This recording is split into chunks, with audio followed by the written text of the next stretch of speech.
1,000 years after the death of Christ, Ireland fights for its life against pagans from the north, Vikings. Outnumbered, the Irish put their faith in one man, a fanatical warrior destined to become a king, and then a legend.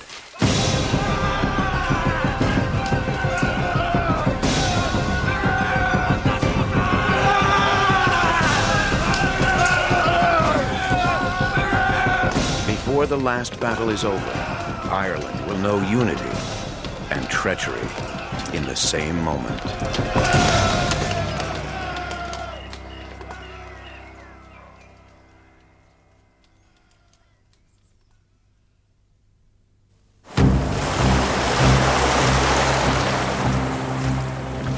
In the 10th century AD, as the chroniclers record, Christian Ireland is plagued by heathens from Scandinavia, the Vikings.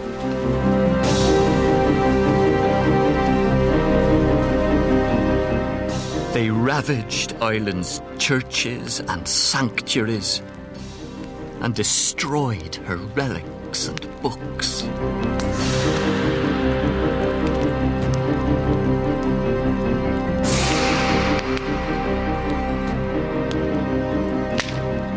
They killed Ireland's kings and chieftains and champion warriors. They enslaved our women, taking them over the broad green sea.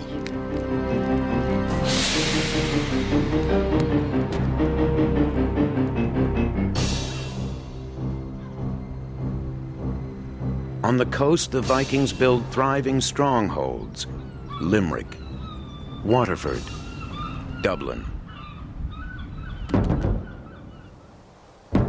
Irish monasteries are plundered, Irish people massacred, and Irish land seized.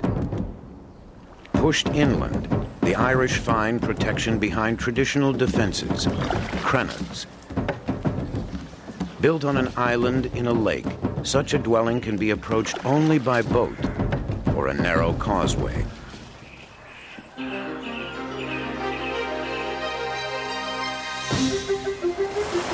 Vikings are not the only enemy to guard against. Ireland is a country at war with itself. In name, it has one king. In practice, rival kingdoms: Leinster, Ulster, Connaught. And in each kingdom, tribal chiefs wage wars within wars. In the year 941, a child is born into one such warring tribe, the Dalcash of Munster.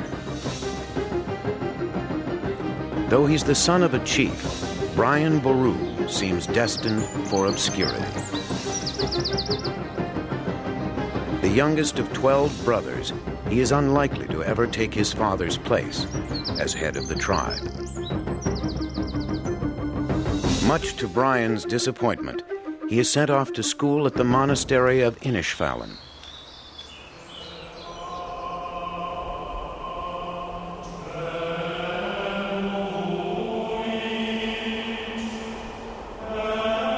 Centers of not only learning, but wealth, monasteries are rich targets for Viking raiders. Yet the only way into these great towers is by ladder, 12 feet up.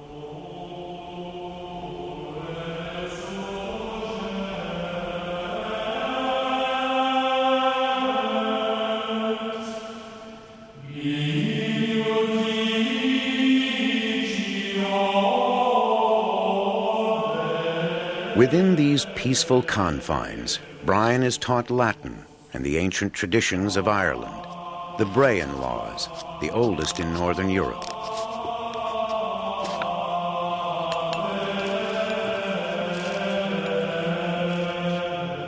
One day, perhaps he will lead his people as an abbot or a bishop.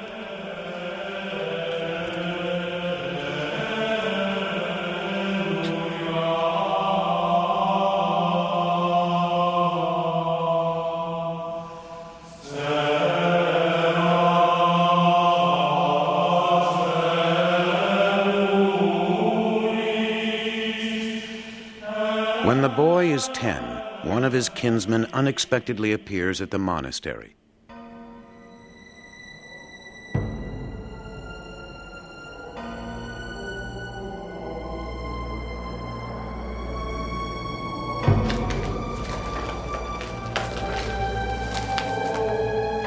He brings terrible news.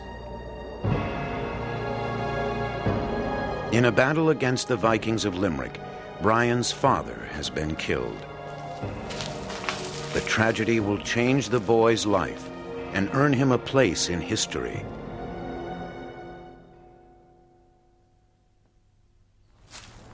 Brian returns home, his hatred of the Vikings now fueled by revenge. Safe within his family Rath, a fort ringed by a ditch and palisade, Brian learns the skills the monks have neglected to teach him: how to fight. Veteran warriors train the boy for combat, with weapons and without, using the Irish arm lock. Brian's elder brothers may have more strength, but not more persistence.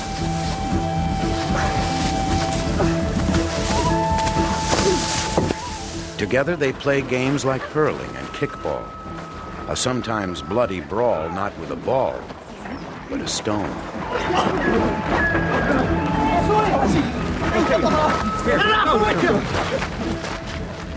The real test of manhood, as tradition has it, is to kill a man. One of the wild men from the neighboring kingdom of Connacht.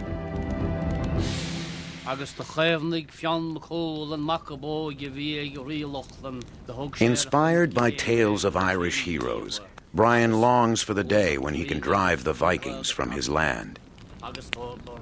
Instead, as he grows, Brian sees the tribes of Munster fall one after another to the Vikings of Limerick. Rather than suffer the same fate, Brian's brother, now chief of their tribe, decides to make peace with the Vikings. But Brian still seeks to avenge his father's death. At 21, he leads a small band of followers into the hills of Munster to carry on the fight alone.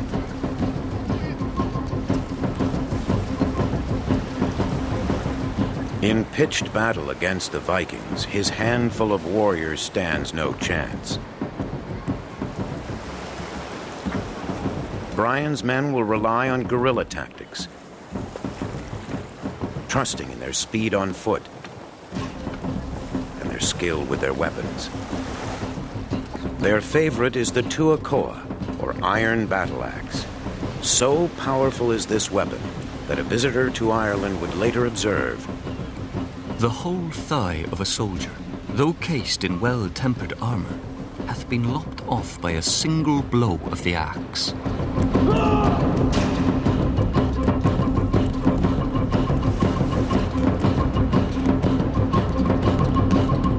In their other hand, they carry a javelin, a weapon they've grown up using against deer, now turned against Vikings.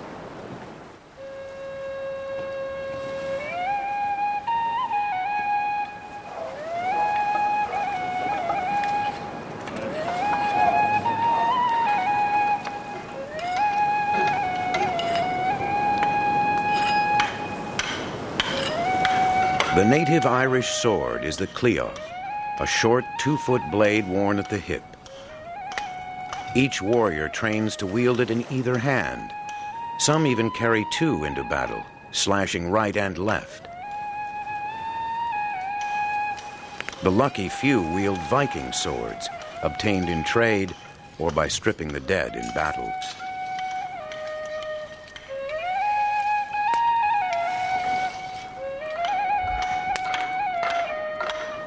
They live like the heroes in the sagas of Brian's childhood, always on the move, taking shelter in caves, eating whatever they can glean by hunting or raiding.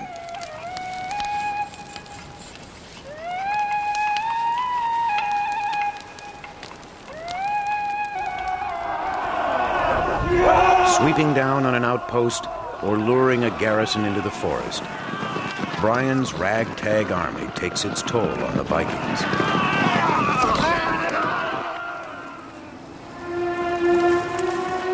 Battle takes its own toll on Brian.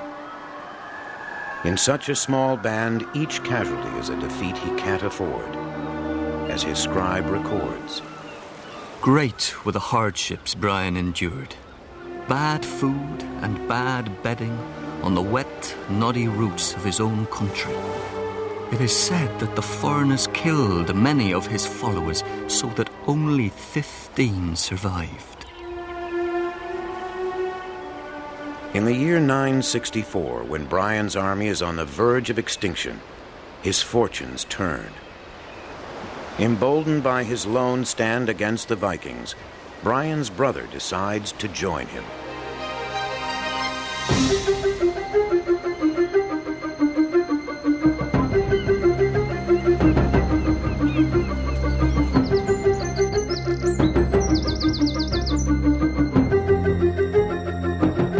Not only is the Dalcash tribe behind Brian, young nobles from throughout Munster flock to his side.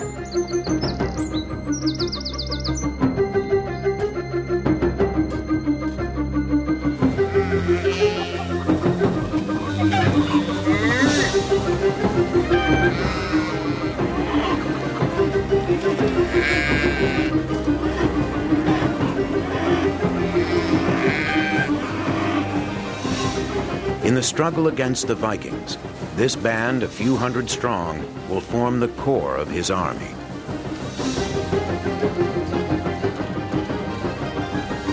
They serve not because they have to, but because they wish to. Brian has proven himself a leader. In return, he will reward his followers with the spoils of battle.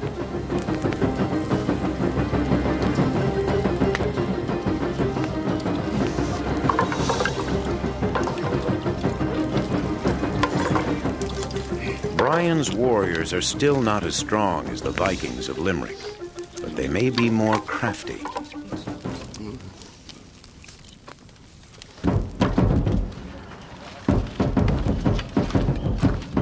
One day in 968, Brian sends out a raiding party to bait the foe.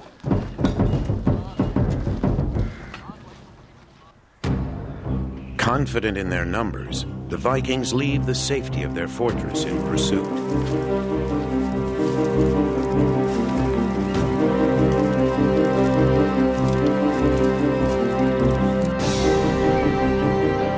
On a small rise called Sulkid, the rest of Brian's army lies in wait. What they lack in strength, they will make up for with surprise.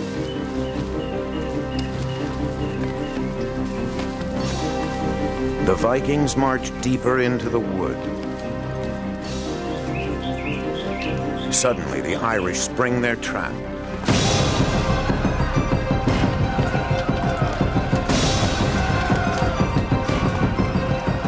In the tangled forest, the Vikings cannot use their favorite tactic, the wall of shields. Fighting alone, no Viking can stand against the long Irish battle axe. By midday, the Vikings flee in disorder, relentlessly pursued by Brian's men. He has avenged his father's death and made himself a warrior to be reckoned with. An even greater prize awaits Brian, the Viking city of Limerick. Rich and defenseless. Now it's the turn of the Irish to plunder. The fortress and the good town they reduced to a cloud of smoke and red fire. All the captives were assembled. Everyone fit for war was killed, and everyone else enslaved. On the heels of success, tragedy follows. A rival chief murders Brian's brother. Brian has lost his closest ally.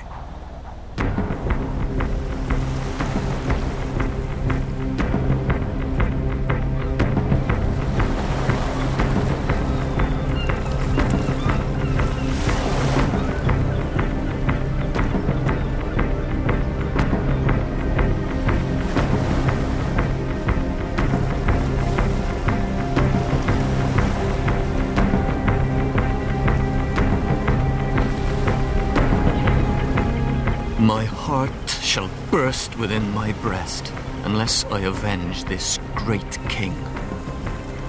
They shall forfeit life for this deed, or I shall perish by a violent death. True to his word, Brian pursues his brother's killers. In a remote monastery, they have taken refuge, and there he takes his revenge.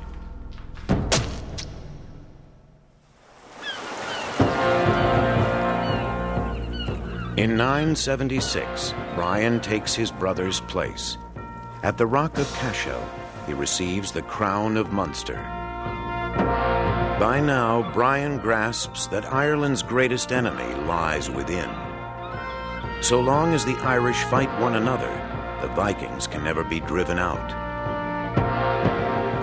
Wearing his new crown, Brian nurses a fresh ambition to unite Ireland under his rule. Tribe by tribe, his kingdom grows. Through clever diplomacy and brutal warfare, he extends his power throughout Ireland. Entire kingdoms submit. Connacht, Meath, and his old enemy Leinster, whose king pays Brian a crippling tribute. In the year 1002, in the hills of Munster, a new summit is scaled. Brian has claimed the ancient title of Ardry, High King. Ireland now has in fact what it once had only in theory, one ruler.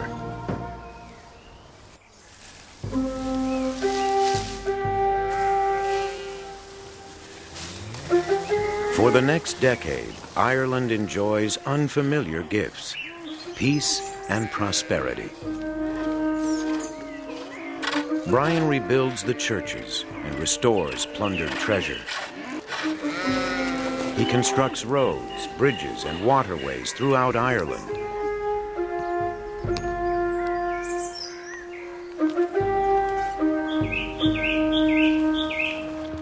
To ensure the coast is no longer troubled by Viking raiders, Brian enlarges his navy, based on the River Shannon. All the while, former rivals, surrendering but not submitting, bide their time. As Brian enters his 8th decade, old enemies imagine the old man weak. In 1013, the King of Leinster forges a pact with Sihtric Silkbeard, the Viking king of Dublin, and both provinces rise in rebellion.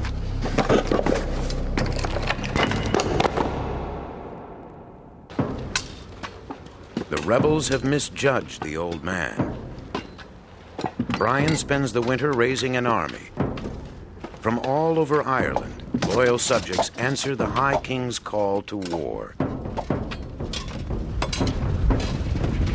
Brian even enlists Viking mercenaries, the finest horsemen in the land. The rebels recruit just as furiously. The Viking Sihtric Silkbeard sends for help to his brethren across the sea. Earl Surgard the Stout of Orkney, Brodar of Man. By the spring of 1014, Dublin Bay is swarming with Viking longships. It is the greatest force ever seen on the Irish seas.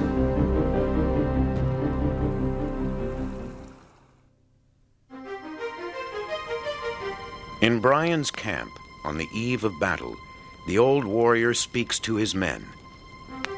At dawn will come their chance to rid Ireland of the Vikings once and for all. North of Dublin, at a place called Clontarf, a Viking army beaches its ships. Here on Good Friday, 6,000 heathens face 6,000 Christians. Too old to fight, Brian pins his hopes and the command on his son Merca. Merca himself will strike the first blow. The great battle opens with a contest between champions, waged in the no-man's land between the armies.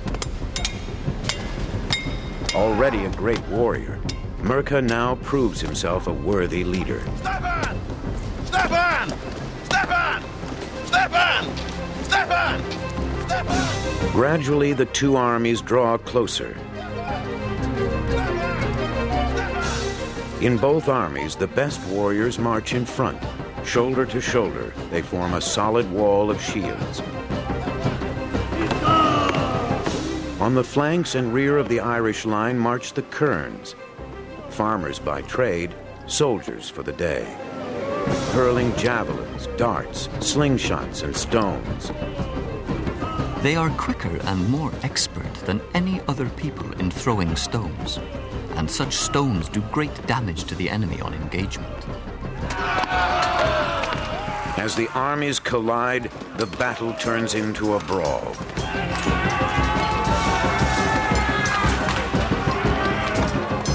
Swinging a sword in each hand, Merca strikes a great blow by cutting down a Viking chieftain, Earl Surgard the Stout. Brian sees the Viking fall, but then Merca's flag falls too. The old man's son is dead.